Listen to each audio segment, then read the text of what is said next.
کا پڑھ کے سنا. تو مختلف لوگوں نے آ کے پڑھ کے سنائی, میں نے بھی سنائی. انہوں نے مجھے کہا کہ یار ریڈیو پہ کام کر. تو یہ کہتے ہیں کہ اس پوڈ کاسٹ کے اوپر 1,00,000 روپے کا خرچہ آ رہا ہے.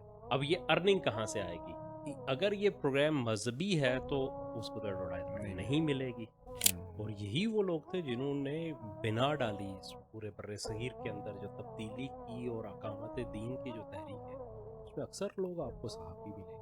مولانا کی جب تحریریں آپ پڑھیں تو اس میں سب سے بڑی چیز یہ ہے کہ آپ کو فکر بھی ملتی ہے, آپ کو دین سے تعلق بھی ملتا ہے, اور آپ کو ادب کی وہ چاشنی بھی ملتی ہے. اور ڈاکٹر صاحب کی جو کمیونیکیشن ہے نا, کمال کی ہے. بڑے بڑے خطبہ جو ہے نا ان کو ایک طرف رکھتے ہیں اور ڈاکٹر اسرار صاحب کو ایک طرف رکھتے ہیں. فلسطین کا انقلاب, اسرائیلی پرسپیکٹو جو ہے وہ پورے طریقے سے پٹ گیا مارکیٹ کے اندر. کہاں پٹ گیا؟ یورپ کے اندر, امریکہ کے اندر, جہاں تصور نہیں کیا جا سکتا. پورے پاکستان میں کون سی پارٹی ہے جو پیورلی ڈیموکریٹک پارٹی ہے؟ کچھ بات اسلامی کے علاوہ. اور یہ وہ چیز ہے جس کو اس کے بدترین مخالفین بھی وہ ویٹیج دیں گے. اسلامی تنظیمیں اور اسلامی نظام ہے, اس میں اصل میں کامیابی کا معیار کچھ اور ہے. یہاں پہ یہ ایک جنرل پرسیپشن لوگوں کی یہ بن جاتی ہے کہ کامیابی کا مطلب اقتدار کا حصول ہے.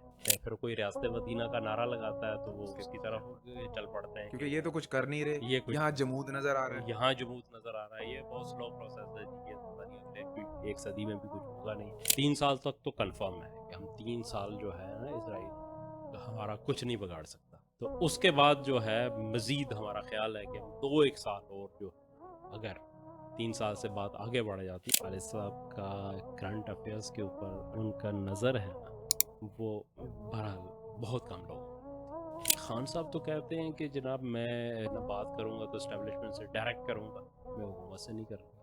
تو اس کا مطلب ہے کہ آپ کو تو اعتراض ہی نہیں ہے. لیکن جب جنگ ہو رہی ہے انڈیا کے ساتھ تو آپ اس بات کو تسلیم کرنے کو تیار نہیں ہوتے کہ جی انڈیا کا کوئی نقصان ہوا ہے.